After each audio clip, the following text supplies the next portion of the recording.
जय श्री राम। मेरे प्यारे दोस्तों, मैं आज आपसे बात करता हूं कोरोना महामारी को लेकर के।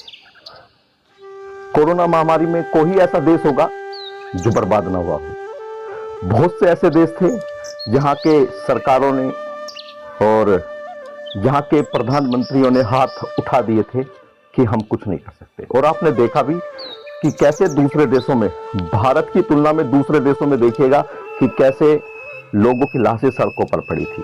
अगर मैं भारत की बात करना चाहूं, भारत के लोगों की बात करना चाहूं, भारत की जनसंख्या की बात करूं, तो भारत की जनसंख्या लगभग मैं मानता हूं कि 141 करोड़ के लगभग आज है। दोस्तों, उस समय केवल हमारे याद कुछ था तो केवल एक चीज थी कि हम सांसें कैसे लें। अगर हमारी कुछ याद था, कुछ कर्तव्य अगर याद आता था तो कर्तव्य ये आता था कि हम अपने परिवार को कैसे बचाएं। लेकिन मोदी सरकार ने उस समय बहुत अच्छा परिणाम दिया, बहुत अच्छा फैसले लिए, जिसके कारण आज तुम और हम, जितने लोग वीडियो देख रहे हैं, तुम और हम, मैं तुम और हम पर इसलिए कह रहा हूं क्योंकि कुछ लोग ही इस पर सवाल उठा रहे हैं, पहले भी उठते रहे हैं।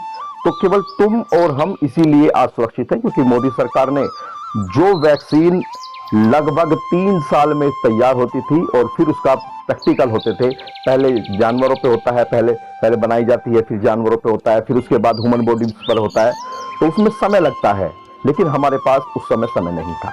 हमारे पास हमें केवल अगर कुछ दिखता था तो मौत के जंजाल दिखता था, मौत का साया दिखाई देता था, और उस समय हम एक एक सांस के लिए तड़प रहे थे। लेकिन दोस्तों, आप देख रहे होंगे कि 2-4 दिन से कोविशील्ड को लेकर के एक उत्तराखंड में किसी ने शिकायत दर्ज कराई, और तो उसमें कोविशील्ड को लेकर के कहा जा रहा है कि कोविशील्ड से बीमारियां बढ़ी हैं। मैं इस बात को बिल्कुल नकारता हूं।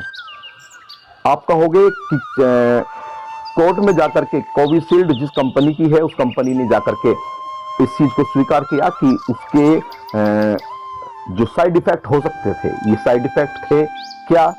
ये 2 साइड इफेक्ट बताए कि एक ब्रेन को लेकर के और एक खून के थक्के जम जाते हैं जो, तो ये जो 2 चीजें, इस पर लोगों ने कहना शुरू कर दिया है कि जब से ये कोरोना वैक्सीन लिए, कोविशील्ड वैक्सीन लगी है, तब से उसके बाद युवाओं में हार्ट अटैक और अचानक एकदम हार्ट का फेल हो जाना, ये घटनाएं बढ़ी हैं। मैं मानता हूं बिल्कुल ये बढ़ी हैं, लेकिन ये कोविशील्ड के लगने के कारण बढ़ी हैं, ऐसा तो कहीं पर भी प्रूफ नहीं होता। अब करोड़ों लोगों को, जी हां, भारत एक ऐसा देश है जिसने करोड़ों लोगों को वैक्सीन समय पर दी है। ये जो आज सवाल उठाने के वाले लोग बन रहे हैं, ये सवाल उस समय भी उठा था, लेकिन तब भी कुछ प्रूफ नहीं कर पाए थे। कुछ लोग देश को बदनाम करने की कोशिश करते हैं। आप बताइए कि युवाओं की संख्या बढ़ रही है ना, तो जब बूढ़ा व्यक्ति हो जाता है, एक जवान है, एक बूढ़ा है, तो कौन से में उसके शरीर की प्रतिरोध क्षमता, यानी कि रोगों से लड़ने की क्षमता किसकी ज्यादा होगी? युवाओं की। तो फिर युवा ही क्यों उसके शिकार बन रहे हैं? उससे पहले तो बुजुर्ग जो लोग इंजेक्शन लगा था, पहले भी बताया गया था कि इसमें ऐसी कौन सी जो जिसको शुगर हो, जिसको क्या नाम उसका, कैंसर से पीड़ित हो, सांस का रोगी हो, ऐसी जो जटिल बीमारियां हैं, ऐसे व्यक्ति को उनसे थोड़ा बहुत रिएक्शन हो सकता था। ये जब इंजेक्शन लग रहे थे, डॉक्टर ने बताया था। लेकिन कुछ लोगों को देश को बदनाम करना अच्छा लगता है। कुछ लोग तो आपने देखा होगा उस समय वैक्सीन को लगवाने से भी मना कर रहे थे। तो दोस्तों, मैं आप लोगों से कुछ सवाल लिख कर ले आया हूं। मैं आप लोगों के जहन में, आपके दिमाग में भी ये बेकार की बातें आ गई होगी। मैं सचिन खटीक मेरा नाम है, मैं सरदना मेरठ उत्तर प्रदेश से हूं। मुझे, मेरे पूरे परिवार को, मेरे माँ बाप, भाई बहन, चाचा ताई, मौसी, सबको इंजेक्शन लगा है। और मैं मेरठ का रहने वाला हूं। मेरे आसपास भी कोई ऐसा रोगी नहीं मिला है।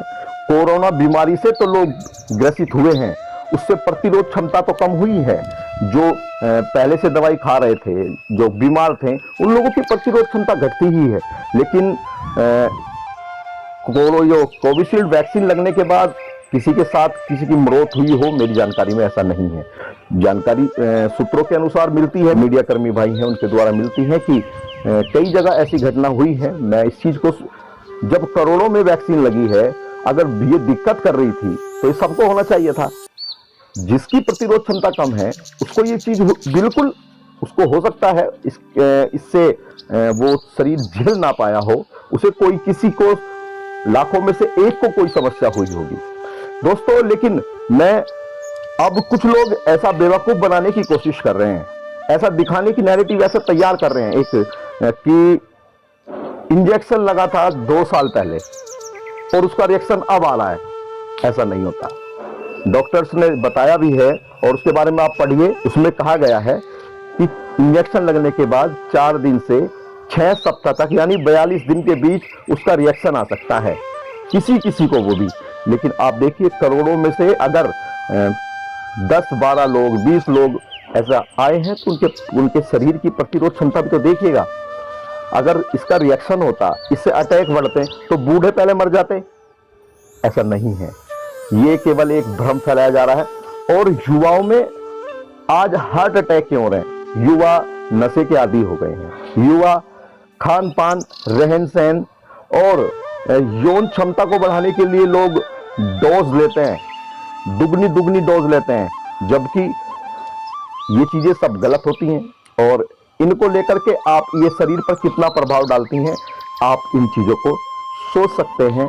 और मेरा मानना है कि युवाओं में जो आज हार्ट अटैक की जो बीमारियां बढ़ी हैं, ये खान पान रहन सहन, आप देखिए कि जंक फूड आप कितना खा रहे हैं।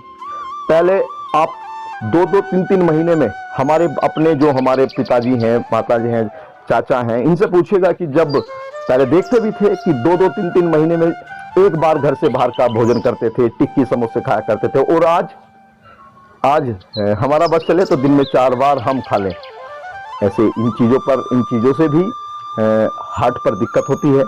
और जो मैंने बताया यौन क्षमता को लेकर के अवधि को बढ़ाने के लिए लोग तरह तरह के ड्रग्स यूज़ करते हैं। और आजकल बॉडी बनाने के लिए, सुंदर दिखने के लिए, जल्द से जल्द स्मार्ट दिखने के लिए, 6 पैक्स बनाने के लिए ना जाने कैसे कैसे केमिकलों को, ना जाने कैसे कैसे इंजेक्शंस ले रहे हैं। ये भी युवाओं के जो अटैक पड़ रहे हैं कम उम्र में, ये भी एक बड़ा कारण है। और दोस्तों मैं आप सबके बारे में ये चीज़ें मैंने लिख के लाया हूँ, तो मैं आपको बता देता हूँ कि क्या है।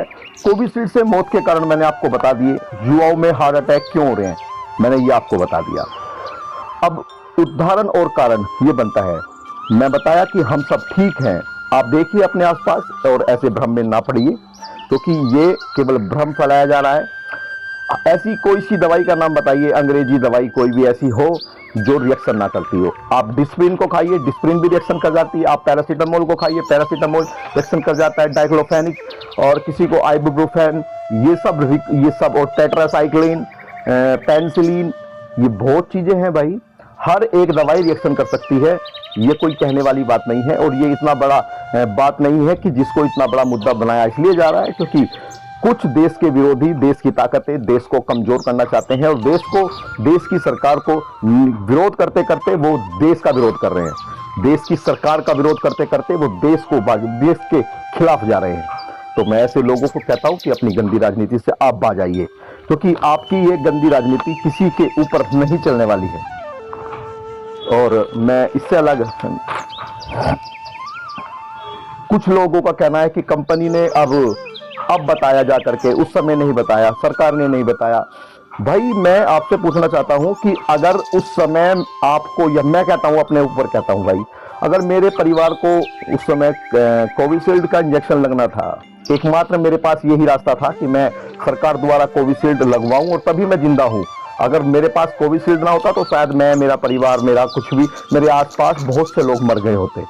लेकिन मैं जिंदा हूं तो मैं मोदी सरकार का और अपने वैज्ञानिकों का, जिन्होंने जो चीज 3 साल में तैयार होती है, फिर उसके बाद उसको प्रैक्टिकल किए जाते हैं, लेकिन उसको कुछ माह के अंदर ही जरूरत को समझते हुए देश के लोगों की जान को गंभीरता से लेते हुए उसे कुछ ही महीनों में बनाया गया और कुछ ही महीनों के बाद उसे फिर लोगों के इंजेक्शन लगाया गया। करोड़ों लोगों को वैक्सीन दी गई। दूसरे देशों को फिर जिन देशों को नहीं थी उन लोगों को भी हमने वैक्सीन दिया, हमने बनाया। देश बधाई के पात्र है, सरकारें बधाई के पात्र है, हमारे वैज्ञानिक बधाई के पात्र हैं।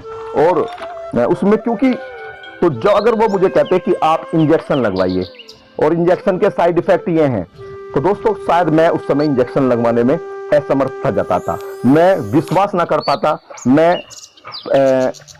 क्योंकि आप ये सोचे कि ये बिल्कुल प्रक्रिया वो थी कि ऊपर कमरे में आग लगी है, नीचे भी आग लगी है, और ऊपर से अगर वैसे तो जल के मर जाना है, लेकिन कूदेंगे तो शायद कोई ही एक दो हड्डी टूट सकती है, वैसे हमारी जान बच सकती है। तो बिल्कुल ऐसी ही उस समय परिस्थितियां थी, और उस समय मेरा मानना है कि सरकार ने या कंपनी ने उस समय ये साइड इफेक्ट सबके सामने सार्वजनिक नहीं किए थे, तो ये ठीक था। वरना देश, क्योंकि कुछ लोग पहले ही वैक्सीन का दुष्प्रचार कर रहे थे, देश के खिलाफ जहर उगलने का काम कर रहे थे, सरकारों के खिलाफ वैक्सीन को भी भाजपा की वैक्सीन बता रहे थे, तो वो लोग दुष्प्रचार कर रहे थे। और अगर ये भी बात सामने आती तो शायद उस समय कोई इंजेक्शन लगवाना ना चाहता। करोड़ों में से अगर कुछ लोगों को जिनकी प्रतिरोध क्षमता कम हुई है, ऐसा तो बताया गया कि कोरोना महामारी के बाद बहुत सारे मरीज लोगों को हार्ट अटैक, ब्रेन का एकदम काम करना बंद कर देना, ऐसी चीजें हुई हैं। लेकिन ऐसा कोई भी ना तो कोई ऐसा सर्वे और ना कोई ऐसी साक्ष्य पेश हुए हैं जिसके आधार पर कोई भी ये कह सकता है कि हमारी वैक्सीन में, कोविशील्ड जो भारत में बनाई गई, उस वैक्सीन के लगने से किसी को कोई दिक्कत हुई है। फिर मैं कहता हूं कि करोड़ों में, लाखों में एक दो व्यक्ति होता है, तो ये हर जगह आप ठोकर लग करके भी गिर सकते हैं, आप किसी प्रकार से भी गिर सकते हैं, और ऐसी कोई भी देश की दवाई नहीं है जो रिएक्शन नहीं करती है। सबके रिएक्शन होते हैं, लेकिन किसके सब शरीर सबके अलग अलग होते हैं कि किसी को ब्रूफेन, किसी को, अभी मैंने बताया था, अलग अलग प्रतिरोध क्षमताएं होती हैं शरीरों की, तो अलग अलग रिएक्शन होते हैं। तो दोस्तों, संदेश मैं आप लोगों से केवल यही कहना चाहता हूं कि आप किसी के बहकावे में मत आइए। आपने वैक्सीन लगवाई, मैंने भी लगवाई, मैं बिल्कुल ठीक हूं, और भगवान पर विश्वास रखिए, अपनी सरकार पर विश्वास रखिए। सरकार ने जो किया बहुत अच्छा किया है। उस समय जब ये घटना घट रही थी तो मैं उस समय सोचता था कि अगर कांग्रेस की इस निकम्मी सरकार आज केंद्र में होती तो शायद हम और हमारा परिवार आज जिंदा ना होते। हम लाशों, सड़कों पर लाशों के ढेर होते, जैसे कई देशों के मुख्य व्यक्ति, प्रथम नागरिक छोड़ करके सरकारें भाग गई। कोरोना महामारी के समय में देश बर्बाद हुए, लेकिन इन सब से लड़ते हुए, फ्री का राशन देते हुए हमारी सरकारों ने बहुत अच्छे कदम उठाए, बहुत अच्छे फैसले लिए। मैं सैल्यूट करता हूं मोदी सरकार को, उत्तर प्रदेश की सरकार को, कि मोदी है तो मुमकिन है, वरना कुछ नहीं है। आप, मुझे गर्व होता है कि मैं अपना मतदान देश के लिए करता हूं। जय हिंद, जय भारत, आपका छोटा भाई सचिन खटी।